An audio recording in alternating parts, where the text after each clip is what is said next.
The wind carried dust across the open prairie as Clara tightened her shawl around her shoulders. It had been a long 2 years since her husband's sudden death, and every day since had been a battle just to keep her little girl fed. Work was scarce for a woman alone, and though Clara had scrubbed laundry, mended clothes, and even taken in sewing, it was never enough to keep up with rent. When the landlord threatened to turn her out, she packed what little they owned into a single trunk, took her daughter's hand, and boarded a wagon heading west. Her daughter, Emily, only 6 years old, had wide blue eyes that held far more understanding than a child's eyes should. She never complained when supper was only bread and broth, never cried when they left behind the familiar streets of town. Instead, she clung to her mother with quiet trust, believing, without question, that Clara would somehow make things right. It was Emily who spotted the notice tacked to the post office wall in the little frontier settlement they stopped in. "Help wanted, cleaning woman needed at the Dalton Ranch, lodging provided." Clara read the words twice, her heart beating faster with each line. The Dalton Ranch was no ordinary homestead. Everyone in town knew it belonged to Baron Samuel Dalton, a wealthy rancher whose name carried both respect and whispers. He was a man who had come from a line of cattle lords, a man said to have more land than anyone in the county, yet he lived alone in the big stone house at the center of it all. The stories claimed he had once been married, but his wife died young, and after that, he shut his heart away behind tall iron gates. Clara didn't care about gossip. All she cared about was the line that read, "Lodging provided." Shelter, safety, a roof over Emily's head, things she had prayed for night after night. The thought of steady wages was almost more than she dared hope for. The next morning, she set out with Emily, walking the dusty road that led to the Dalton Ranch.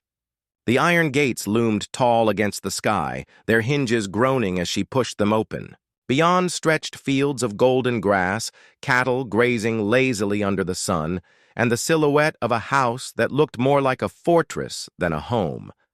Its stone walls were weathered, its windows dark and still, and for a moment Clara wondered if she had made a mistake. But Emily's small hand squeezed hers, steadying her resolve. When they reached the front steps, Clara raised a trembling hand and knocked. The heavy wooden door opened after a long silence, and a tall man stood framed in the threshold. He was broad-shouldered, dressed in dark clothes, his expression unreadable beneath the shadow of his hat. His eyes, sharp as steel, studied Clara in a way that made her want to shrink back, but she forced herself to stand tall. "I saw your notice," she said, her voice steadier than she felt. "I can clean, cook, mend, whatever's needed. My daughter is quiet. She won't be any trouble." The man didn't answer at once. His gaze flicked to Emily, who peered up at him with shy curiosity. Then finally he stepped aside, his voice low and gruff. "Come in." Clara exhaled, both relieved and nervous. This was the beginning of something. She wasn't sure what yet. All she knew was that she had taken the first step toward giving Emily a safer life. She told herself she was only here for work, for wages, for a bed to lay her child down in, at night. She could not have guessed then how deeply this house and the man who owned it would change both of their lives. The first thing Clara noticed about the Dalton ranch house was its silence.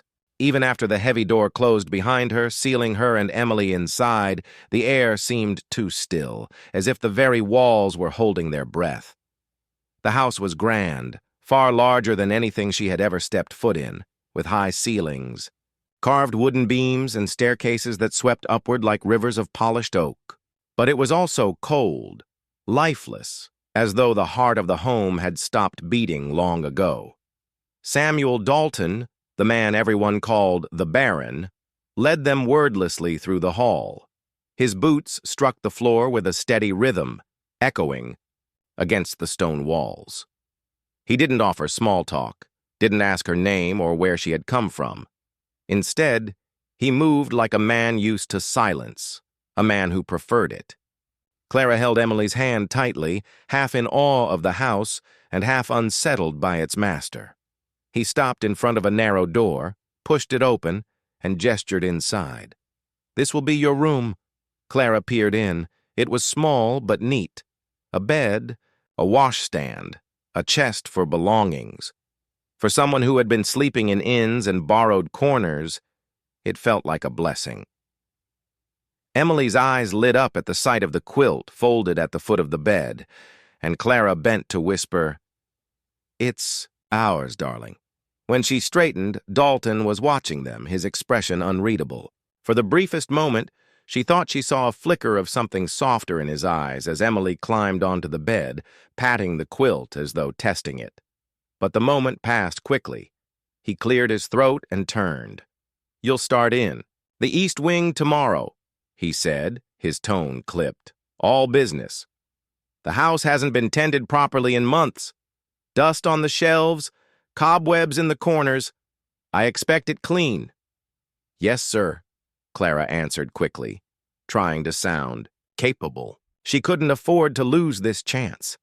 He nodded once and strode away, leaving them in the small room. That first evening, Clara unpacked the few belongings they carried. Emily nestled against her, still marveling at their new space.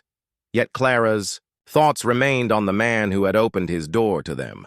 He was unlike anyone she had ever met, tall, stern, with eyes that seemed to miss nothing. And though he had spoken little, there was a weight about him, a presence that filled the air.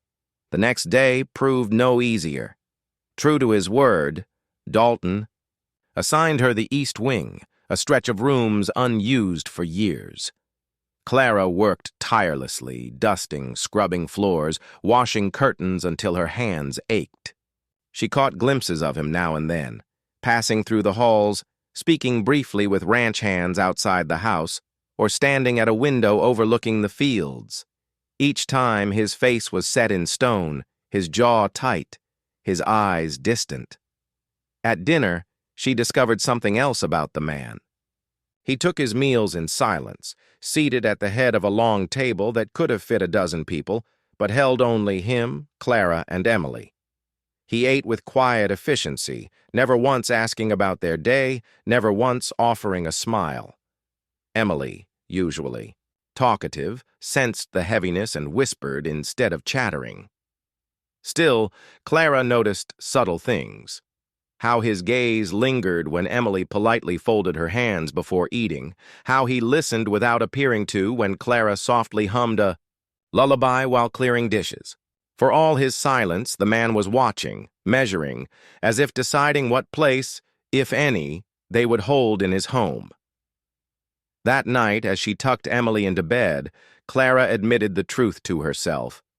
This ranch was more than just a place of work. It was a house haunted by grief, and its master was a man imprisoned by his own loneliness.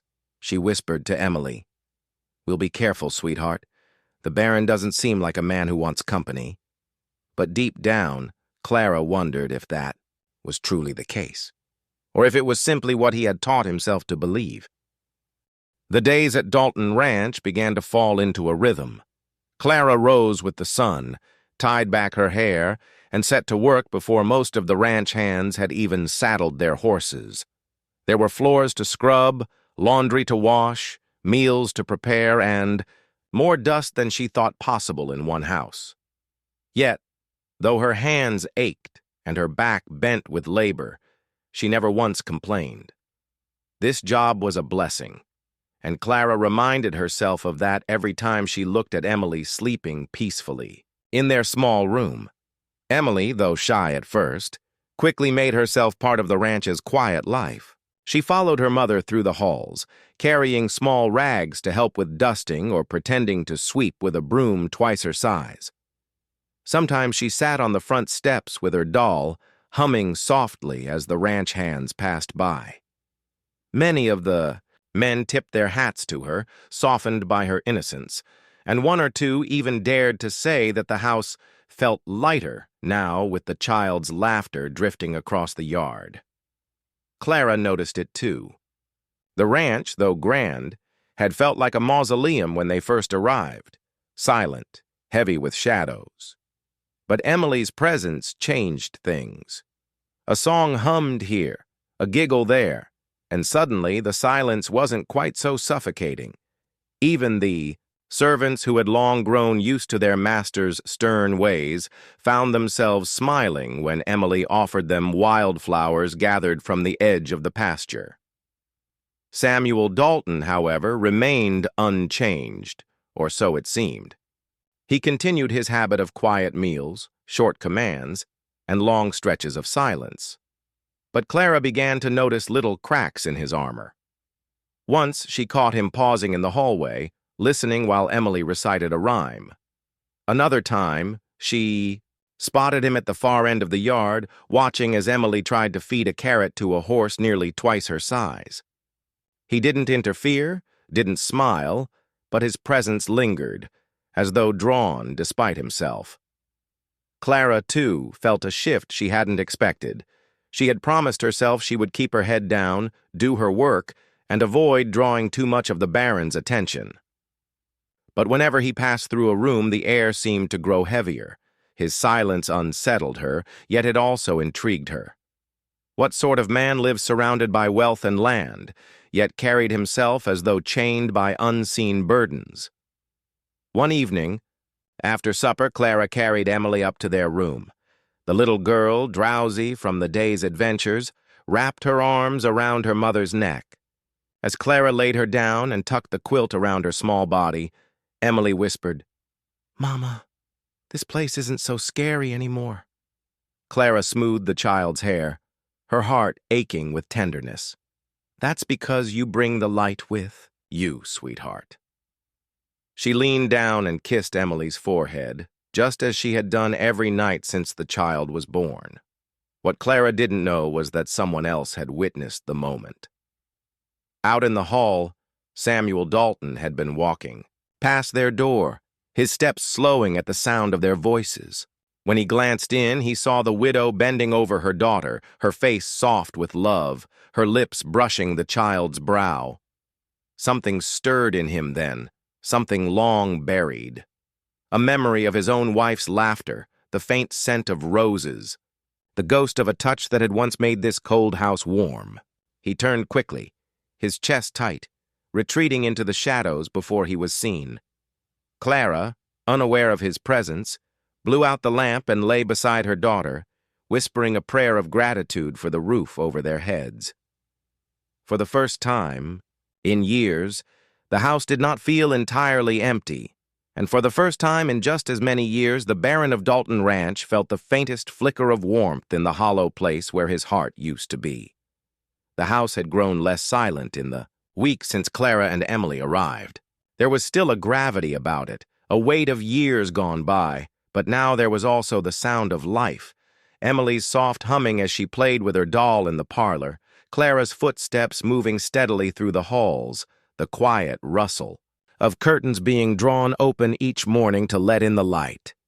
Samuel Dalton noticed the changes, though he told himself he did not. He was a man who believed in order, discipline, and distance. The ranch ran because he demanded it, and his household had survived on the same principles. Yet now, things felt different. He returned from long days overseeing cattle or negotiating, sales only to find himself pausing at his own front door, listening for the muffled notes of Emily's laughter or the faint lilt of Clara's voice. One evening, as dusk settled over the ranch, Samuel made his usual round of the house. The servants had retired for the night, and the halls were quiet except for the faint creak of wood beneath his boots. He moved without purpose, perhaps searching for the comfort of routine. But when he passed near the small room given to Clara and her daughter, he slowed. A soft light spilled from the narrow crack in the door. Within, he heard Clara's voice, low and gentle, reading a story.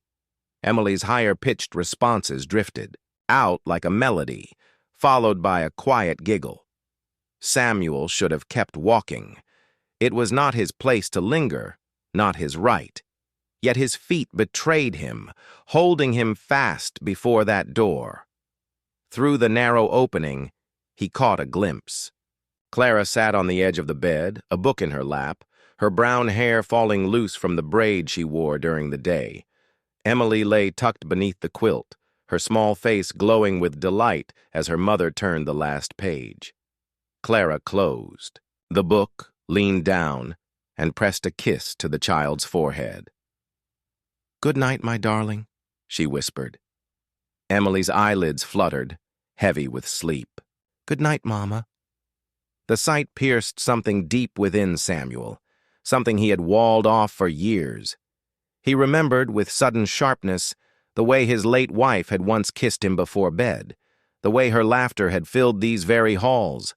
The memory cut and soothed all at once, leaving him raw, unsettled.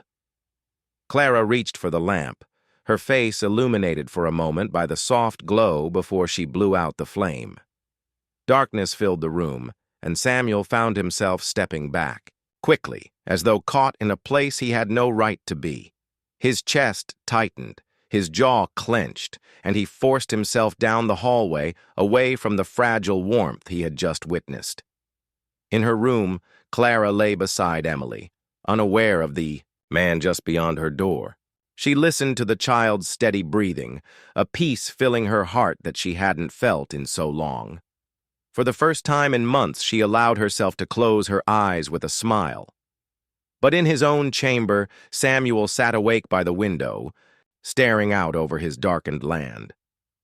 The image of Clara's tender kiss refused to leave him. He had thought himself beyond such stirrings, beyond feeling anything but the weight of responsibility. And yet tonight he felt something stir, a longing he did not understand, a warmth he did not welcome, but could not push away. The Baron of Dalton Ranch, silent and unyielding, had seen more than a mother's kiss. He had seen a glimpse of the life he had lost, and perhaps the life that could be again.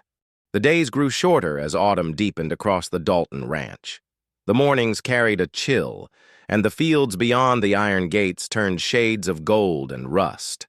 Clara wrapped Emily in a small shawl before breakfast, while she herself kept.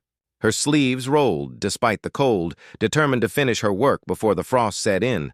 Samuel Dalton, known by nearly everyone as the Baron, watched these changes with the same stern silence that defined him. Yet within he felt a stirring he could neither name nor ignore. It began with that night, the one where he glimpsed Clara kissing her daughter good night. The image would not leave him. He found it returning in odd moments, while signing papers. In his study, while standing at the barn watching cattle being herded, even while lying in bed with the vast emptiness of his house pressing in. He told himself it was nothing more than nostalgia, the echo of his own loss.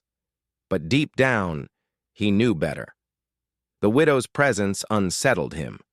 She moved about his house with a quiet grace, her hands always busy, her voice gentle but firm with the child. There was no trace of self-pity in her, no demand for sympathy.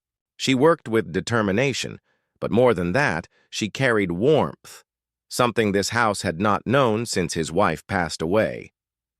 Samuel had spent years burying his grief under layers of routine and silence. He had convinced himself that solitude was strength, that feeling nothing was easier than remembering. But Clara and her daughter made that armor crack. Every giggle from the little girl echoed like a song he hadn't realized he missed. Every glance at Clara reminded him of what it felt like to have life, not just labor, within these walls. One evening, as he sat at the long dining table, he found his eyes wandering again. Clara was serving Emily a small portion of stew, her movements tender, patient. When Emily spilled a few drops on the table, Clara only smiled, dabbing it up without a hint of irritation. Samuel's gaze lingered longer than it should have, and for the first time in years he felt warmth spread through his chest rather than the usual hollowness. He caught himself and looked away sharply, scolding his own weakness. She was his employee, a woman who had come to him for shelter and wages, not affection. To think otherwise was foolish and dangerous.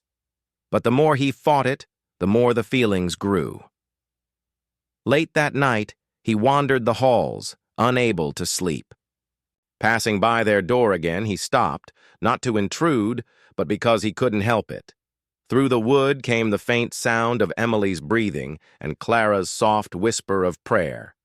He leaned against the wall, closing his eyes, and for the briefest moment he allowed himself to imagine. Imagine that this house was no longer empty, that laughter and love lived here once more, that he wasn't alone. The thought terrified him. Samuel had already lost one woman he loved.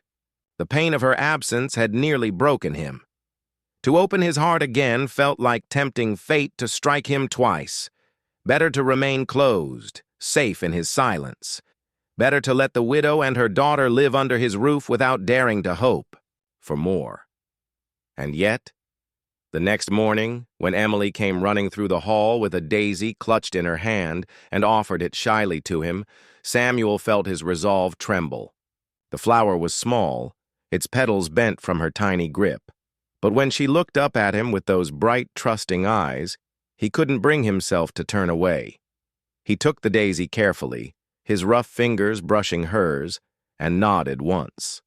"Thank you," he said, his voice low but sincere. Clara, watching from the end of the hall, saw the exchange. She said nothing, but her heart caught in her chest. The Baron was changing, whether he wanted to admit it or not, and Samuel, walking away with the daisy still in his hand, wondered for the first time if the walls he had built around his heart were not so unbreakable after all. The first frost came early that year. It crept over the fields at dawn, dusting the grass in silver and chilling the air so sharply, Clara had to wrap Emily in 2 shawls before letting her step outside. The ranch. Hands worked harder than ever, gathering supplies and readying the barns, their breath rising in clouds as they shouted to one another. Inside the stone house, Clara kept busy mending blankets and preparing hearty meals to fend off the cold. But despite her care, the frost still found its way in. One morning, Clara awoke to the sound of Emily's cough. At first, she thought it was nothing more than the morning chill, but as the hours passed, the cough grew harsher, her little cheeks flushed with fever. Clara's heart clenched. She had seen sickness take children before, and fear gnawed at her as she pressed a damp cloth to Emily's brow. By mid-afternoon, Emily lay weak and listless in bed. Clara sat beside her, whispering comfort she barely believed herself. She had. No doctor, no medicine beyond a few herbs she carried in a small pouch. The fear of losing her daughter, her last, most precious tie to life, wrapped around her like a vice. It was then the Baron appeared. Samuel had been passing through the hall when he heard the ragged cough. His instinct was to keep walking. His life had long taught him not to interfere in others' grief. But something made him pause, and before he could stop himself, he pushed open their door. The sight pierced him. Emily lay curled beneath the quilt, her small face pale, her breath uneven. Clara sat at her side, worry etched into every line of her face. She looked up when he entered, and though her eyes shone with unshed tears, her voice was steady. "She's unwell," Clara said softly. "I'll manage." Her words were strong, but Samuel could hear the tremor beneath them. He stepped into the room, his shadow falling across the bed. For a moment, Clara seemed ready to protest, to keep her daughter's world separate from his. But then Emily coughed again, and Clara bowed her head in silent defeat. Without a word, Samuel turned and left. Minutes later, he returned with a bottle of medicine, an old remedy stored in the house since his wife's time. He poured a careful measure and offered it to Clara, who hesitated only a moment before lifting the spoon to her daughter's lips. Emily swallowed weakly, then sighed, her lashes fluttering as she drifted into sleep. Samuel did not leave. He took the chair at the bedside, his large frame seeming oddly gentle as he watched the child breathe. Clara blinked at him in surprise. "You don't need to stay," she whispered. "I'll stay," he answered simply, his voice low but firm. And he did. For hours he remained, fetching water when Clara's clothes grew warm, reading softly from an old book when Emily stirred, his deep voice smoothing the air. Clara sat opposite him, her heart torn between gratitude and bewilderment. The man who had been nothing but silence and stone now sat watch like a guardian, his gaze fixed on the fragile life before him. When dawn broke and Emily's fever began, to ease, Clara found herself looking at the Baron differently. She had seen glimpses of kindness in him before, but nothing like this. Beneath his stern exterior lay a man who had once known how to care, how to give, how to love. As Emily slept more peacefully, Samuel rose, his face unreadable. "She'll recover," he said quietly, almost to himself. Then, before Clara could thank him, he turned and left the room. Clara sat in silence, her hand resting on her daughter's. Gratitude swelled in her chest, but so did something else, something dangerous. For the first time, she wondered what it might feel like to trust him, to lean on him. And for the first time, she feared her heart might not remain her own. Emily's illness passed within a week, though it left Clara shaken. During those long nights of worry, she had seen a side of the Baron she never imagined possible. A man who sat at her daughter's bedside, who read stories in a voice deep, but surprisingly tender, who fetched water and medicine without complaint. For days afterward, Clara found herself replaying those moments, the memory of his quiet presence stirring emotions she dared not name. The ranch hands noticed the change too. Life on Dalton Ranch had always been steady, predictable. The Baron gave orders, they followed, and little more passed between master and men. But now, whispers began to spread like wind through tall grass. "Did you see the way he was carrying the medicine bottles the other night?" one cowboy muttered over coffee at dawn. "Never thought I'd see the boss care for anything other than cattle and contracts," another replied. "And that widow, she's got her little one running through the yard like she owns the place. He doesn't even scowl about it." Clara wasn't deaf to the murmurs. When she carried laundry to the lines or fetched water from the pump, she felt the men's eyes on her, their glances filled with curiosity. Some were kind, others merely curious, but all seemed to be waiting to see what would come of her presence. In the Baron's household, she tried to ignore it, focusing instead on her duties. Yet she could not help but feel the weight of the whispers pressing in. If word spread too far, if tongues wagged too freely, it might cost her the very security she had fought so hard to gain. She reminded herself daily, "You are here to work," nothing more. But Samuel Dalton himself made that promise harder to keep. Though he never spoke of those nights by Emily's bedside, he began to linger more often in the house. He would appear in the kitchen doorway while Clara kneaded bread, asking if supplies were running low. He passed through the parlor when Emily played on the rug, pausing long enough to listen to her laughter before disappearing again. Once, when Clara struggled to lift a heavy bucket, he took it from her hands without a word, carrying it as though it weighed nothing. Each gesture was small, but together they painted a picture Clara could not ignore. The Baron was softening. "The Tiaos. Ranch hands noticed that too. I swear I saw him smile yesterday," one whispered as Clara passed. "The widow's got him changing, mark my words." Clara's cheeks burned. She hurried back to the house, heart pounding. She wanted no part of gossip, no part of being seen as anything more than what she was, a woman earning her bread, keeping her daughter safe. But when she reached their little room and found Emily humming to herself, arranging wildflowers in a tin cup, Clara's resolve wavered. The truth was, Emily adored the Baron, She spoke of him with the innocent admiration of a child, recalling how he read to her, how he patted her head when she brought him flowers. Clara tried to temper her daughter's enthusiasm, but each time she saw the light in Emily's eyes, she knew it was useless. One evening, as she tucked Emily into bed, Clara caught sight of the Baron in the hallway.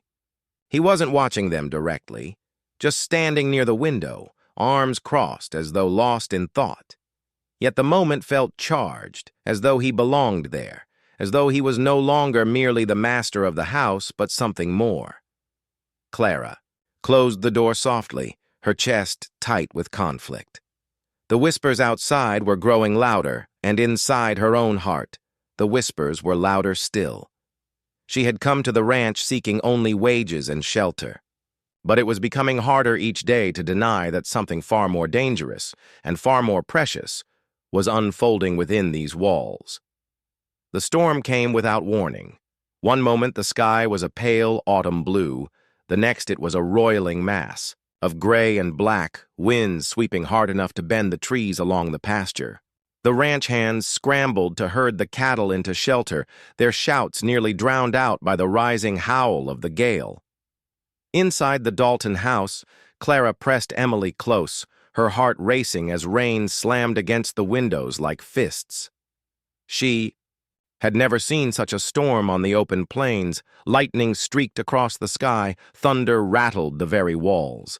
She could feel Emily trembling against her, and she whispered soothing words, though she was trembling herself. Then came a pounding at the door. Samuel Dalton entered, soaked to the bone, his hat dripping. His sharp eyes swept over Clara and her daughter. "Stay upstairs," he ordered, his voice carrying urgency. "The barn roof's tearing loose. I need to get supplies secured before we lose them." Before Clara could stop herself, she spoke. "I'll help." His head snapped toward her, disbelief flashing across his face. "This isn't women's work." Clara straightened, her chin lifting. "It's work that needs doing. I won't stand idle while this house feeds me and my child." For a heartbeat, Samuel looked ready to argue. But another clap of thunder shook the windows, and the decision was made for him. He gave a curt nod. "Very well. Stay close. Do as I say." Together they plunged into the storm. The rain stung Clara's skin like needles, and the wind snatched at her skirts, nearly toppling her. Samuel's hand gripped her arm, steadying her as he pulled her toward the storage shed.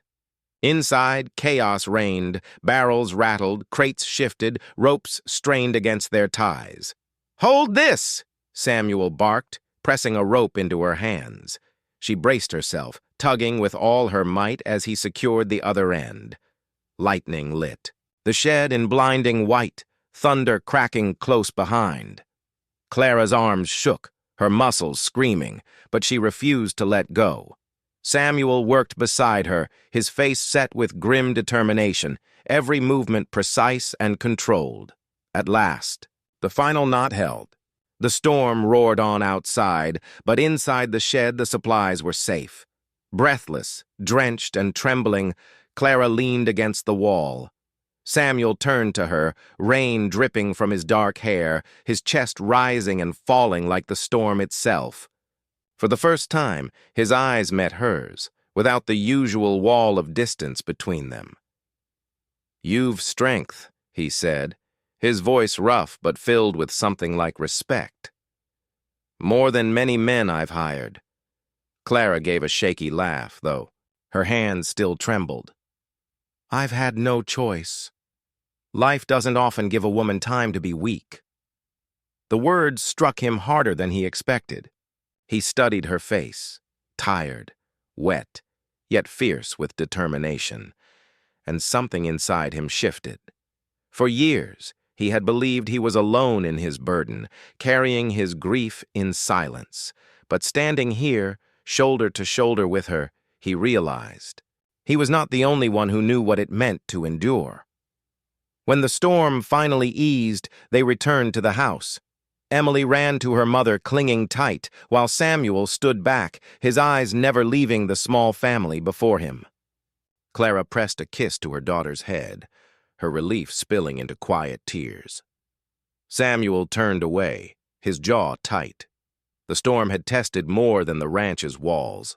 It had tested his own, and he wasn't sure they had held. The storm passed, leaving the land washed clean, the air heavy with the scent of wet earth. For days afterward, life on the Dalton Ranch resumed its rhythm. Cattle grazing, men repairing fences, and Clara returning to her endless cycle of scrubbing, mending, and cooking. Yet something had changed, though neither she nor Samuel spoke of it. Working side by side through the tempest had torn away a layer of silence between them. Samuel found his thoughts drifting back to her soaked hair, clinging. To her cheeks, the determined light in her eyes as she fought the wind at his side. Clara, for her part, carried the memory of his hand steadying her in the storm, the unspoken trust that had passed between them like lightning itself. But trust is a fragile thing, and confession, more fragile still. One evening, as the sun bled, orange over the fields, Clara lingered in the kitchen, folding freshly washed linens. Emily was already asleep upstairs, worn out from an afternoon of chasing the ranch dogs. The house was quiet except for the distant call of crickets through the open window. Clara allowed herself a rare moment of stillness. Breathing in the cool, evening air, the sound of boots on the floor made her start. She turned to find Samuel standing in the doorway. He looked different somehow, not the stern Baron, but a man carrying something too heavy for silence. "You should rest," Clara said softly, gathering the linens as though shielding herself. With them. He didn't answer at first. Instead, he stepped into the room, his gaze steady on hers. The silence stretched until she felt her pulse quicken. Finally, he spoke. "I owe you honesty." His voice was low, rough, like gravel smoothed by years of restraint. "Since you came here, I've told myself you were just another worker, that you and your daughter were only passing through these walls. But that's not the truth." Clara's hands stilled. The folded linens slipped from her grasp, falling unheeded to the table. Samuel drew a breath, his shoulders taut. "I see. The way you care for her. The way you've filled this house with something I thought was gone forever. You've stirred memories in me. Feelings I buried long ago. I told myself I was done with them. That after my wife, there was no room left for warmth, for family." His jaw tightened. But I was wrong. Clara's chest tightened, torn, between disbelief and the dangerous hope blooming inside her. She had tried so hard to keep her heart guarded, to remember that her place here was one of necessity, not affection. Yet the earnestness in his eyes unraveled her defenses one thread at a time.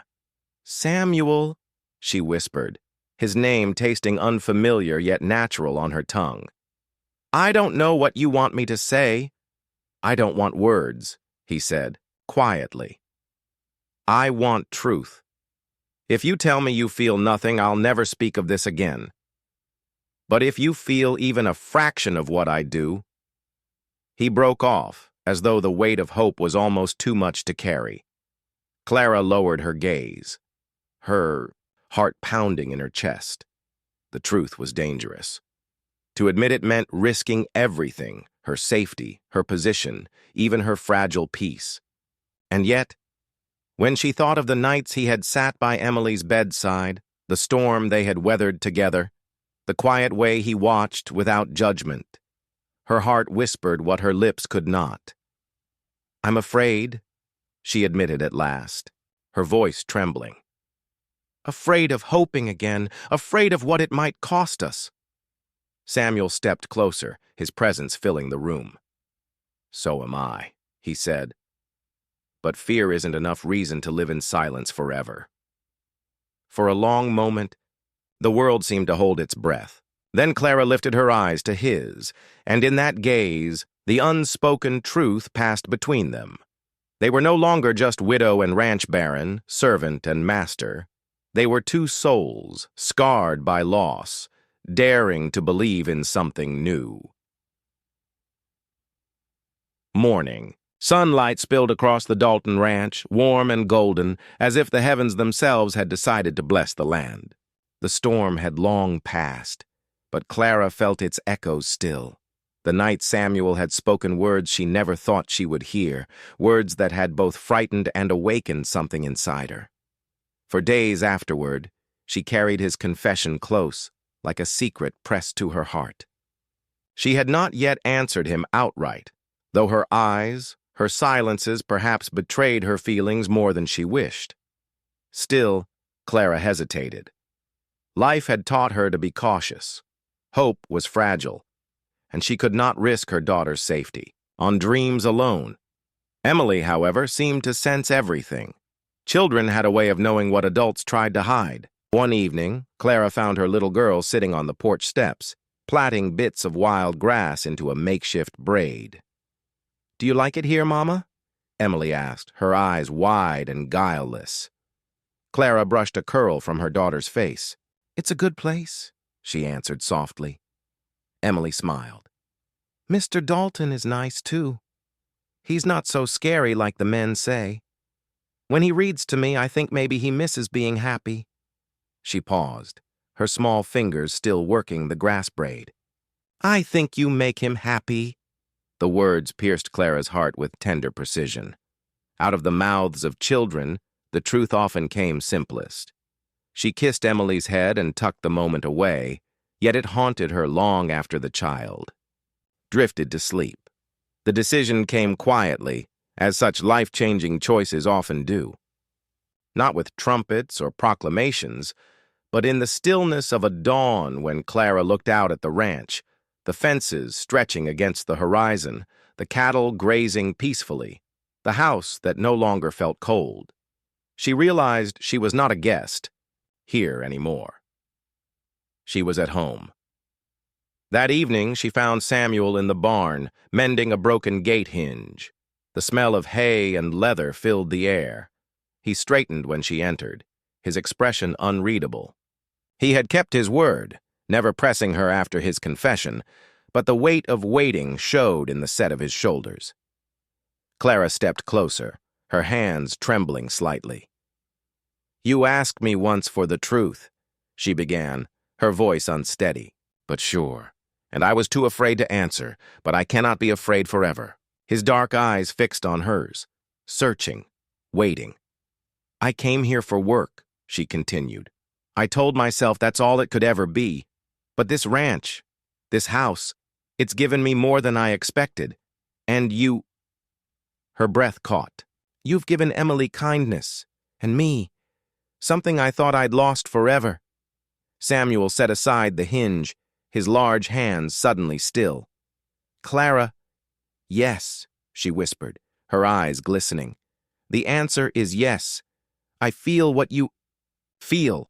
I want what you want, a family, a home, not just for today, but for tomorrow too." For a moment, neither moved as though afraid the spell might shatter. Then Samuel closed the space between them, his hands gently taking hers. There was no grand gesture, no sweeping embrace, only the quiet certainty of two people who had been lost and now found. Emily's laughter rang out from the doorway, where she had slipped in unnoticed, her little hands clapping with delight. "Does this mean we get to stay forever?" she asked, eyes wide with joy. Clara laughed through her tears, pulling her daughter close. Samuel rested a hand on both their shoulders, his voice low but steady. "Yes, little one. Forever." And so, in the heart of a ranch once ruled by silence and sorrow, warmth returned, not in a rush, but like the steady glow of a fire built to last through the coldest nights. A widow and her child had come seeking shelter, and instead, they had found family. The Baron was no longer alone, and Clara was no longer afraid. Together, they would build something new. Love stitched from loss, hope reborn from fear. A home, a future, a family.